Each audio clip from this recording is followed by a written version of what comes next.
ప్రస్తుతం జరుగుతున్న పంచాయతీ ఎన్నికల్లో పార్టీ బలపరిచిన అభ్యర్థుల గెలుపు కోసం పార్టీ శ్రేణులు సైనికుల్లా పనిచేయాలని పరకాల మాజీ ఎమ్మెల్యే చల్లా ధర్మారెడ్డి పిలుపునిచ్చారు.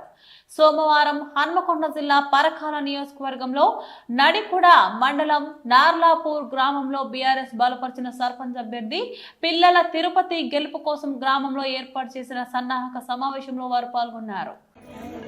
ఇవన్నీ ఎందుకు ఎవరైనా వచ్చి మాట్లాడితే కేసీఆర్ అప్పులు చేసాడు, కేసీఆర్ అప్పులు చేసి తెల్లారు లేస్తే టీవీ ఆన్ చేస్తే చాలు కేసీఆర్ అప్పులు చేసాడు మేమేం చేయాలి, కేసీఆర్ అప్పులు చేసాడు మేమేం చేయాలి, నా పొట్ట కూర్చొని నా దగ్గర పైసలు లేవు, నేను ఎక్కడ తెచ్చిస్తా, లేకపోతే నేను వాడికి తొండలు ఎక్కిస్తా, వీరికి ఇది ఎక్కిస్తా, వాడిని అది చేస్తా ఇవ్వాలండి ముఖ్యమంత్రి మాట్లాడేది.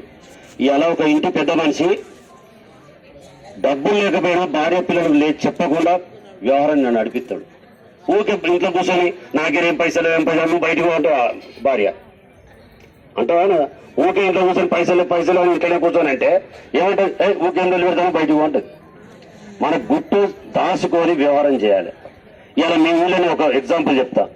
ఒక రైతుకు 5 ఎకరాలు ఉంది. మీ ఊళ్ళో ఎంతున్నామా ఎకరానికి? ఎంతున్నా ఎకరం ఇప్పుడు అందాడా తక్కువనే ఉందా? 20 లక్షలకి ఎకరం ఉన్నది. ఒక తండ్రి 55 ఎకరాలు ఉన్నది అంటే కోటీశ్వరరాలే కదా. కోటీశ్వరుడు సడన్ గా తండ్రి చనిపోతాడు. బాధ్యత ఎవరికి వస్తుంది? ఆస్తి ఎవరికి వస్తుంది? కొడుకుకి వస్తుంది. కొడుకు వ్యవహారం తీసుకొని వీళ్ళు అప్పులు గారు మీకు ఒక నెల 2 నెలలు చూస్తారు. మీ నాన్న మా దగ్గర 5 లక్షలు తీసుకున్నా, నా దగ్గర 2 లక్షలు తీసుకున్నా, నా దగ్గర 10 లక్షలు తీసుకున్నా అని అందరూ రకం ఇంటికి వస్తారు.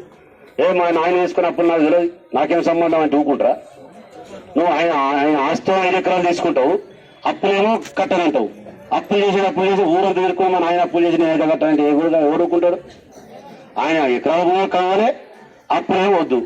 ఇవాళ కేసీఆర్ గారు కూడా ఆస్తులను పెంచిండు, తెలంగాణ రాష్ట్రాన్ని విలువ పెంచిండు.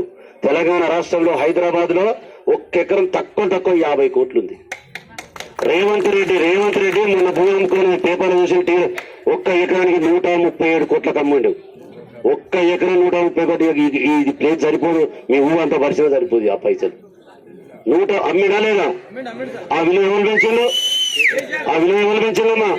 కేసీఆర్ ఆస్తి పెంచి ఇచ్చాడు మనకు. ఆ ఆస్తి కావాలి, అప్పులో అయితే కట్టనంటూ. పోనీ మొన్న అమ్ముకున్నావు కదా, అమ్ముకునే అందరు బాకీలు కట్టవా? ఆ బాకీలు కట్టినట్టు ఆయన కొత్త దుకాణం పెట్టుకున్నాడు ఇంకోటి. అంటే గిట్లాంటి మూర్ఖం ఇవన్నీ మీకు తెలియకపోతే ఏదో చెప్పిండు, ఆయన మైక్ లో చెప్పిండు వచ్చిపోతాడు అన్న అక్కడ మైక్ పెడితే ఎవరు విన్నారు, కొంచెం కూర్చుని పెట్టి నిమ్మగా మాట్లాడుతూ అవసరమైతే 1 గంట సేపు ఎక్కువ మంచిదే చర్చ పెట్టుకుందామని చెప్పిన. ఇవన్నీ నిజాలు. ఆస్తి కాదు, మన విలువలు పెంచిండు. ఈ వచ్చాను మొన్నటి వరకు భూమి 20 లక్షలు అడిగినా నువ్వు ఇవ్వకపోయేది. ఇప్పుడు 15 లక్షలు ఇస్తారని కొంటోళ్ళాడు. మళ్ళా కొంటాడా? ఎక్కడ ఎందుకు పడిపోయింది? కాంగ్రెస్ ప్రభుత్వం వచ్చింది, భూముల రేట్లు పడిపోయినాయి, మన విలువలు తగ్గినాయి. ఇక్కడ కాదు, ఒక్క హైదరాబాద్ లో కూడా బ్రహ్మాండమైన రేట్లు తప్ప ఎక్కడి పోయినా ఏ ఊరి పోయినా కొనటోడు దొరకట్లే. అరే మనం ఒక్కసారి ఏ ప్రాంతానికి పోయినా హైదరాబాద్ కు ఔటర్ రింగ్ రోడ్ చుట్టూ మళ్ళా అవతల 10 కిలోమీటర్ల వరకు చుట్టూ మళ్ళా 10 కిలోమీటర్లకు 50 కోట్లకు ఎక్కడెక్కడ తక్కువ లేదు. ఇవి విలువ పెరగలే. హైదరాబాద్ లకు మన ప్రభుత్వ ఆస్తి 1,00,000 ఎకరాలు ఉన్నది. 1 ఎకరం 2 ఎకరాలు కాదు. అది నవాబులు పరిపాలించిన హైదరాబాద్ కాబట్టి అప్పుడన్నీ భూములన్నీ మనకు హైదరాబాద్ లో ఉన్నాయి. అంటే మనకు వాళ్ళు పెన్షన్ వేస్తారు, ఎందుకు ఇస్తారు? అమ్మిన భూములతోటి. లేదా మహిళలకు ఇస్తాను పైన ఎందుకు ఇస్తారు? గ్యాస్ బోర్డు ఎందుకు ఇస్తారు? ఇవన్నీ పేదవాడికి ఇవ్వడానికి కదా ప్రభుత్వం నడిపేది, సంక్షేమ పథకాలు ఇచ్చేది. ఇక చాలా మంది చాలా మాట్లాడతారు, ధర్మారెడ్డి చేసిండు, ఏం పోయింది ఏం కథ అంటే, అది ఏం చేసినావు ఏం కథ మీరు చూస్తా ఉన్నారు. ఒకటేసారి ఇట్లా అంటే మాయ చేసేది కాదు కదా.